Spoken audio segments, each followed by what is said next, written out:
हम सब उस ऐसे कालखंड में हैं, मैं कहूंगा हम लोग एक भाग्यवान लोग हैं। ऐसी भाग्यवान समय में हमें कुछ दायित्व निभाने का अवसर आया है और हमारा सबसे बड़ा भाग्य है कि आज इंडियन एस्पिरेशंस उस ऊंचाई पर हैं जो शायद पिछले 1000 साल में नहीं रहे होंगे।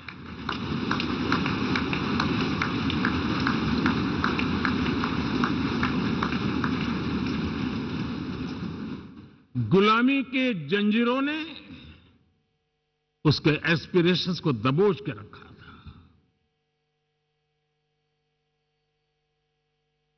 उसकी भावनाओं को तहस नहस कर दिया था। आजाद भारत में अपने सपने संजो रहा था, चुनौतियों से जूझ रहा था,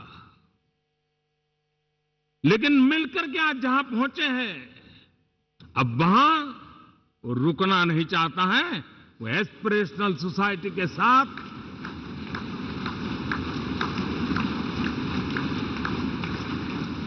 नए लक्ष्य गढ़ना चाहता है।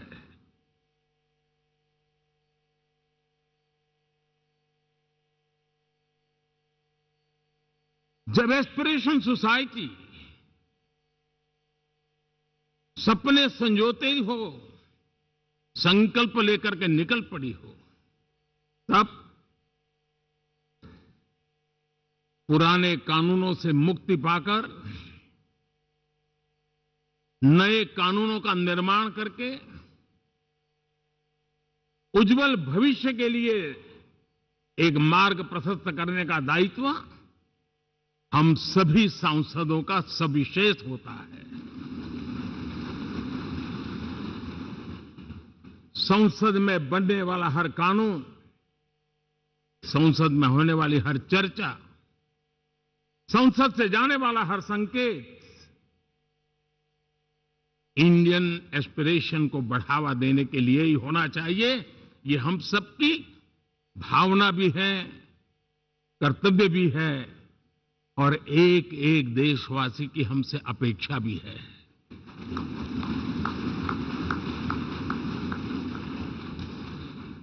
हम जो भी रिफॉर्म करें, उसके मूल में इंडियन एस्पिरेशन सबसे सर्वोच्च पद पर होना चाहिए, प्राथमिकता पर होना चाहिए।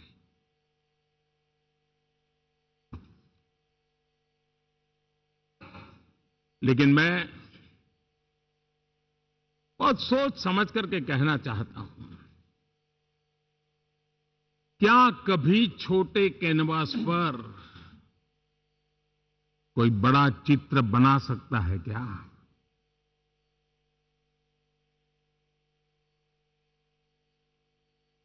जैसे छोटे कैनवास पर बड़ा चित्र नहीं बन सकता, वैसे हम भी अगर हमारे सोचने के कैनवास को बड़ा नहीं कर सकते, तो भव्य भारत का चित्र भी हम नहीं अंकित कर सकते।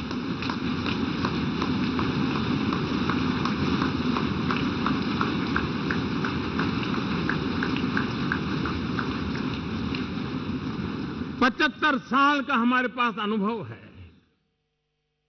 हमारे पूर्वजों ने जो कुछ भी रास्ते बनाए, उससे हमने सीखा है। हमारे पास एक बहुत बड़ी विरासत है। इस विरासत के साथ अगर हमारे सपने, हमारे संकल्प जुड़ जाए, हमारा सोचने का दायरा बदल जाए, हमारा कैनवास बड़ा हो जाए, तो हम भी उस भव्य भारत के चित्र को अंकित कर सकते हैं, उस तस्वीर का खाका खींच सकते हैं, उसमें रंग भरने का काम हम भी कर सकते हैं और आने वाली पीढ़ी को वो भव्य दिव्य मां भारती के हम उनको सुपुर्द कर सकते हैं। दोस्तों, अमृतकाल के 25 वर्षों में भारत को अब बड़े कैनवास पर काम करना ही होगा। अब हमारे लिए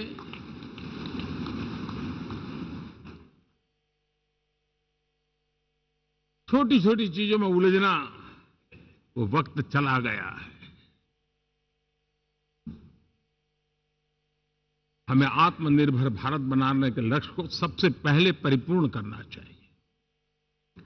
और हमसे शुरुआत होती है, हर नागरिक से शुरुआत होती है।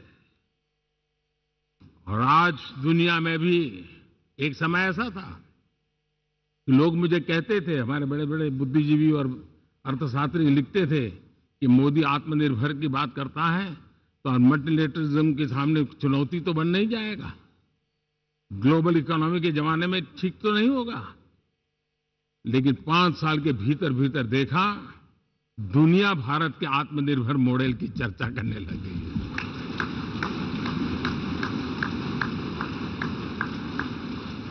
और कौन हिंदुस्तानी नहीं चाहेगा कि डिफेंस सेक्टर में आत्मनिर्भर हो, एनर्जी सेक्टर में हम आत्मनिर्भर हो, एडिबल ऑयल,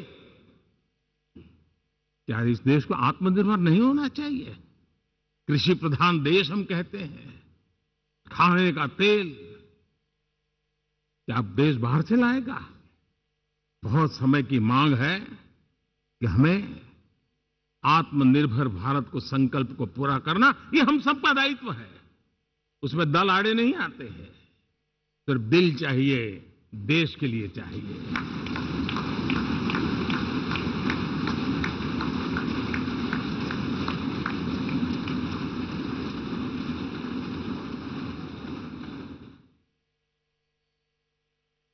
हमें अब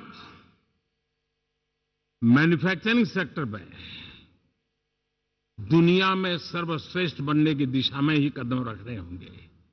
और मैंने एक बार लाल किले से कहा था, जीरो डिफेक्ट जीरो इफेक्ट। हमारे प्रोडक्ट में कोई डिफेक्ट ना हो, हमारी प्रक्रिया में पर्यावरण पर कोई इफेक्ट ना हो, ऐसा जीरो डिफेक्ट जीरो इफेक्ट वाला हमें दुनिया के सामने मैन्युफैक्चरिंग क्षेत्र में जाना हो। हमारे डिजाइनर,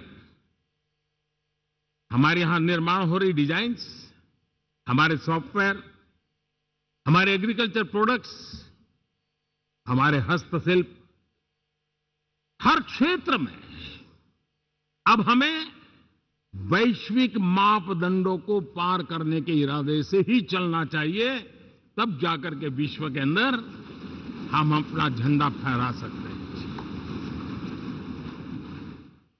मेरे गांव में मेरा सबसे अच्छा माल हो, इतनी बात नहीं चलेगी। मेरे राज्य में मेरा सबसे अच्छा प्रोडक्ट नहीं चलेगा, मेरे देश में मेरा सबसे अच्छा प्रोडक्ट नहीं चलेगा, दुनिया में मेरा